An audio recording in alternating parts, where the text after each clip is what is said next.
But in between, when one bites another one too hard, or one upchucks his food,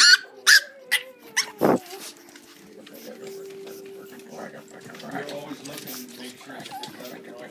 Jesus Christ! There are my vet, Elliot Bay. I called to get an appointment today. Oh, Saturday is a bad day.